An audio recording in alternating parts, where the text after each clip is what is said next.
Okay, so next up we have Helen Murray. Dr. Helen Murray is a Neurological Foundation Research Fellow and co-lead of the new Tauopathy Lab, which is very exciting to see that set up, based at the Centre for Brain Research at the University of Auckland. And Helen's going to be talking with us about her work on repeated brain injuries and neurodegeneration. So thanks, Helen.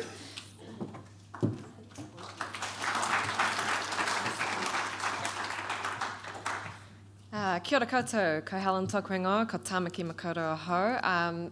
Thank you to the organisers, Alice, and everyone who's put this together. It's always a really special time when researchers get to come and actually share what we're doing with the people that we're doing it for. So thank you so much for bringing this together.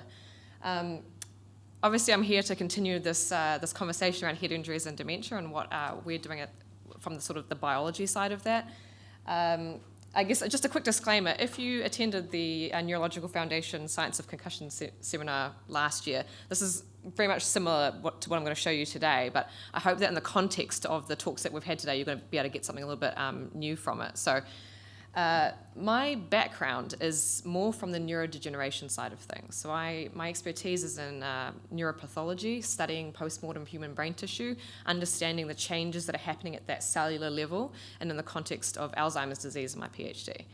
But like most people who study TBI, I have a personal connection to this work because I also am in love with contact sport.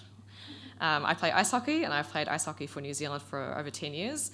And it's a huge part of my life, and obviously I've had the experience of a lot of teammates and myself experiencing head injuries, and with that expertise that I have in neurodegeneration, when I came to setting up my own research, this was my most logical place that I wanted to go, is understanding this relationship from a biological perspective. So I'm going to show you some of the work that we are doing in this space from the biology side, but first of all I just wanted to spend a moment to kind of show you this incredible organ that we've been talking about all day. This is our human brain. It is an incredibly delicate but incredibly beautiful organ that is responsible for everything that we are. 8 billion plus neurons that are working together for us to have the memories that we have and function that we do in our everyday lives. And what my team do is that we look at the subcellular structure of that, the cells inside of our brain at the microscopic level, what's happening to them in head injury and what's happening to them in neurodegeneration, and how are those processes linked so that we can better understand why some people head down this pathway of developing cognitive decline and why others are absolutely fine. So first of all, just to sort of orientate you to where our research sits, because it is a slightly different in sort of the life cycle of TBI to what we've been hearing about today. If this is sort of the age continuum that we would experience throughout our lives, I obviously come at this from a sport perspective, so I'm going to use sporting analogies. A lot of us play sport from a contact sport from very young. So in hockey, we get kids into it around age 5, and they can be playing a contact sport throughout life. Yes, that is actually me. And at an elite level or not, and this is really the time in our life when we're experiencing a lot of these head injury exposures. So I'm talking about head injury, I'm talking about repetitive head injury, but just to say this is not necessarily concussion. This is kind of going back to what Patria was talking about, where there's a lot of impacts that we experience in the participation of our sports or any other type of head injury exposure, where we might not even realise that it's causing changes in our brain. It's really just it happened on the pitch, and then you kind of keep going and you don't even realise. And as Patria was saying, 13 per player per game is actually quite a lot. And we know that for a lot of people, they'll continue throughout their lives, and they'll be absolutely fine and live into old age. I know I've put 80 there, but that's not the limit. We're just for the slide. But for some people, they can head off to this other pathway of experiencing cognitive decline. And in the context of head injuries, we see that at a younger age than what we would expect for a lot of neurodegenerative conditions like Alzheimer's disease, where we're typically talking over 65. So obviously, you might have seen in the news, there is media stories of athletes coming out and talking about their experience of being diagnosed with younger onset dementia. And when we talk about dementia, we're talking about a range of different changes in the brain. So the conditions I've listed out here, chronic traumatic encephalopathy, Alzheimer's, Parkinson's, motor neuron disease, frontotemporal dementia, these are different types of dementia. They're different patterns of brain changes, of pathology that we see in the brain, which is causing the symptom of dementia or cognitive decline. From the perspective of trying to understand why some people head along this pathway into cognitive decline and others don't, I've been fortunate to work with brain banks around the world who are studying CTE, chronic traumatic encephalopathy. The reason is that this is, I guess, one of the forms of dementia which is quite closely associated with head injuries. And so when we're trying to look at it without the complication of age, this is a really good way to help understand what's actually happening between head injury exposure and neurodegeneration. So the work that we're doing and what I'm going to show you today is all work from post-mortem brain tissue that's been donated to the Neurological Foundation Human Brain Bank and the sort of more recently launched Sports Brain Bank initiative of that. So we're receiving donations from former athletes that have had repetitive head injury exposure, either with or without neurodegeneration or any of these conditions. So just to kind of give you the perspective, I'm showing you pictures of brains of people who have lived a long and hopefully a very happy life, even with a brain condition. So there's lots that can happen between this head injury exposure at the early part of the slide and the when we actually get to see the brain. So we're trying to piece together essentially how do we understand what's happening. But the best way to understand a disease and hopefully try and find better ways to diagnose it is to study the brain of someone who had that disease. So what is CTE and what are we talking about when we talk about CTE? Essentially, CTE is a pathology diagnosis. So that means that it's a diagnosis of changes in the brain itself, the brain tissue. It's associated with a set of clinical symptoms, but it is those symptoms are very overlapping with a lot of other conditions. It can make it really difficult to diagnose CTE in life. At the moment, the diagnosis is a pathology diagnosis, so it can only be definitively diagnosed after someone has passed away, and we can look at their brain. What you can see on this slide here is that there's some little patches, and I'm sorry for everyone who's looking at this one, but I'm just going to draw it up here, of these little patches of brown here. These are deposits of a protein called tau that have been labelled in the brain. And what we see is that there's a very specific pattern of this protein called tau which starts to clump and accumulate inside the brain cells that we see in CTE, and it's very different to the type of tau that you see in other types of degeneration. So what we see if we zoom in on that is, you have to trust me here, right in the middle of the screen is a blood vessel. So these patches of the accumulation of tau forms inside the neurons surrounding blood vessels deep in the folds of the brain. So it's that very specific pattern, deep in the folds called the sulci, and specifically around blood vessels. And so when we are looking at a brain postmortem for a diagnosis of CTE, this is the specific pathology that we are looking for. Now, there is also the complication of the fact that this is a progressive brain disorder. So in the previous slide you saw, I was pointing to the top of the brain at the top here. This is a slice around about the level of your ear. And you can see that there's these patches of the tau protein deep in these folds of the brain. But as the disease progresses, you get involvement of other areas of the brain involved in memory. So this part down here is called the hippocampus, and you can see it's covered in all this sort of brown tau labeling here. And that's the area of the brain that is often affected in Alzheimer's disease and is usually associated with memory symptoms. So when we receive a brain to the brain bank, it can look like this, if it's someone that's progressed very far, or it could look like the image previously where you see just a couple of those little spots. Now, we know that the amount of that tau pathology in the brain is related to the number and the force of impacts a person has experienced, based on relatively recent studies that have been done overseas. So that means essentially cumulative force, not necessarily the number of concussions, but sort of the amount of those potentially subconcussive injuries that you experience over the course of a lifetime. We don't know how much tau equals how much symptom. So that's one of the biggest challenges in all fields of neurodegeneration, really, is understanding how these changes that I see on the microscope relate to what someone is experiencing in their day-to-day life. It's a really, really complicated and challenging thing to do. And as Patricia said, you need longitudinal studies with really amazing MRI imaging like what Mangal's doing to really tease that apart. But we know that the areas that are affected are areas where we see symptoms that people generally report. So what do we see as the biggest challenge in this space? Well, from talking to people who worry that they might have CTE, the number one thing that people talk to me about is diagnosis. How do I know that I have CTE, or how do I know that this is something that's progressive and not something that's might recover from?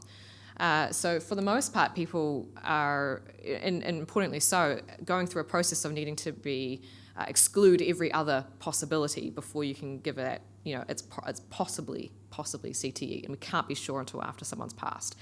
And that is challenging for families. To not have a diagnosis means you don't get access to various types of support. So, and it's also just understanding what's actually happening so you can make life decisions. But that diagnosis has to be accurate, because a diagnosis of younger onset dementia is a potentially life-changing diagnosis for the person themselves and their family. So it needs to be accurate, but we haven't got great tools to do it. As I said, necessary for access to support. But from the research side, it's also really important to be able to diagnose CTE so that we can develop treatments for it. As a biologist, we're trying to understand what can we do to slow this disease process. But if you're testing a treatment in a group that doesn't have the disease that you're trying to treat, you're likely not going to get a good response. And maybe it would have been effective if you had the right group of people. So diagnosis is important for patients, but also for researchers. So this is what my team does, is we are trying to study the brains of people who have these conditions, compare them to people who had normal neurological aging process, and figure out what's different so that we can make discoveries that are going to help us aid diagnosis and inform the kinds of work that you've seen already today, like what Mangel's doing with MRI inflammation. If we know that that's definitively a feature that's associated with the pathology of the disease, then we know that that's something we really want to target for a diagnostic tool or potentially a treatment. So we talk about looking for biomarkers. These are sorts of things that we can use, measurable things that we can measure to actually help diagnose and then track the progression of a disease. So that might be something like a blood test or an MRI scan. But by being sure that that feature is associated with the disease pathology, we know that that's a specific thing that we're looking for.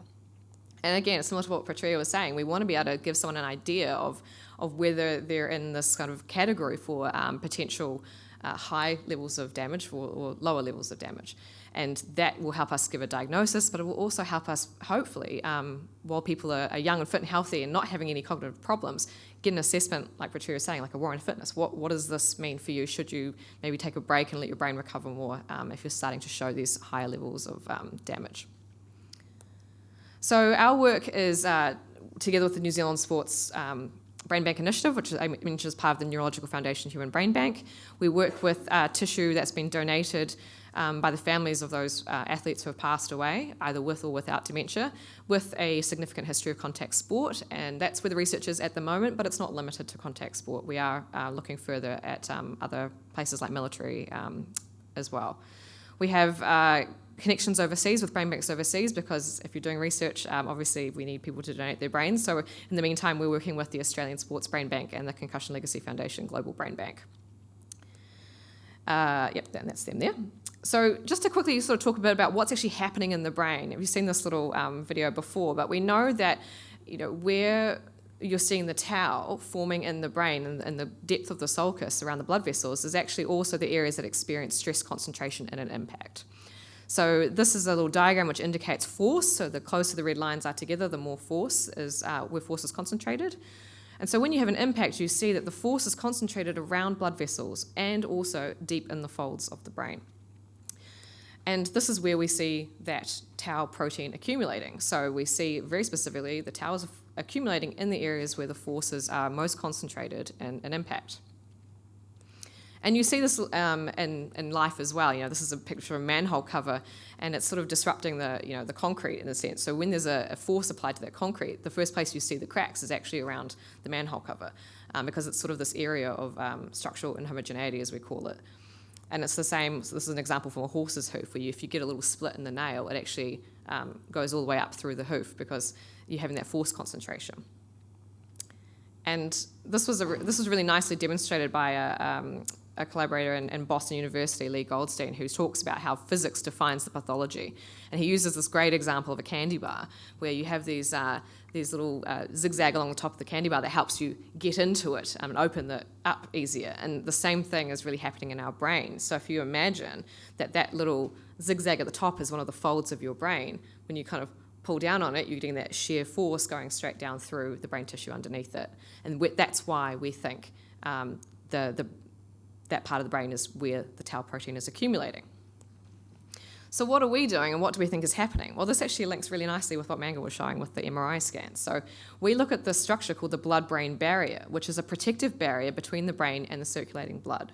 Prevents things from your blood getting into your brain tissue when they shouldn't. It controls very closely what can get in and out of the brain. So fluid, glucose, all the things your brain needs gets in, and all the waste gets out, but any sort of bugs or anything you might have in your blood don't get in. We know that this barrier is highly susceptible to physical stress and injuries, and we know that damage to the blood-brain barrier can lead to inflammation and brain cell death, and we see that in Alzheimer's disease. So as a sort of a diagrammatic view of what happens there, we're seeing all these little immune cells that are floating around in our blood vessels surveying the brain tissue, and then if there's an injury, what we see is all those little cells start to come out, and then they cause local inflammation around that injury site. And so the work I'm going to show you is some work that my PhD student Chelsea has been working on, looking at the role of inflammation in CTE. So trying to understand the profile of inflammation that we see in post-mortem CTE brains. And she's here today, so you can have a chat to her afterwards. She's really trying to answer the question of where do we see inflammation and how is it different to what we see in other conditions like normal aging or Alzheimer's disease. And to do that, we are able to do this really pretty fluorescent labeling of brain tissue. So in a traditional way that we would label brain tissue, you can see there's sort of three colours here. There's a purple, there's a yellow, and if you look closely, there's some little cyan blue ones. Those are all brain cells, neurons inside of our brain that are doing different functions. And while I was in America doing a postdoctoral fellowship, we discovered a new way of sort of doing this labeling so we could get way more information out of a single piece of brain tissue. So now we do this multiplexed fluorescent labeling where we can get information from about 50 different markers in one piece of tissue. And when you're working with such a precious resource like human brain tissue, every single tiny little slice matters, and the more information, the better.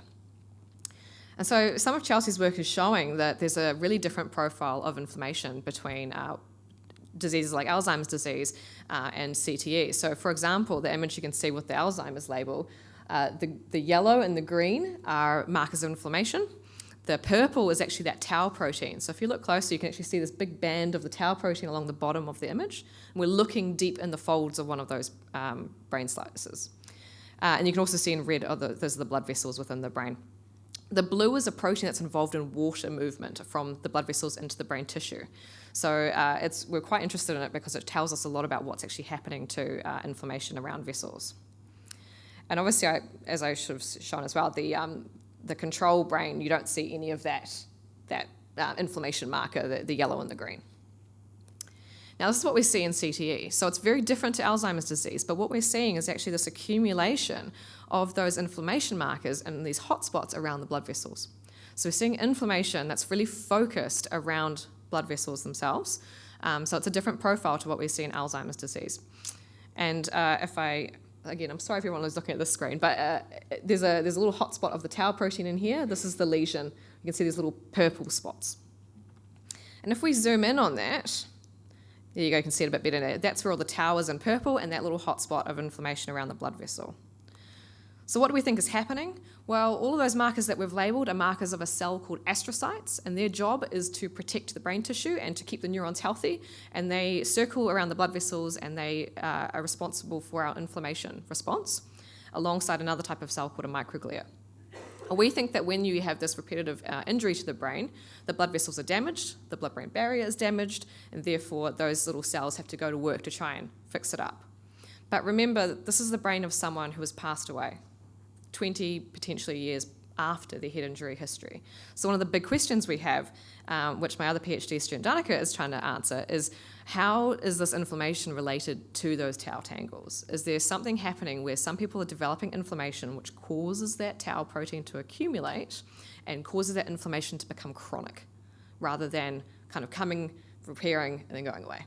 So a lot of questions still to answer, but we're trying to sort of untangle the mechanism between how the blood-brain barrier damage, the inflammation, and the tau protein are related in the context of head injury. So in conclusion, I just want to say, yeah, your brain is this incredibly beautiful, delicate organ, and we need to look after it when we're playing sport.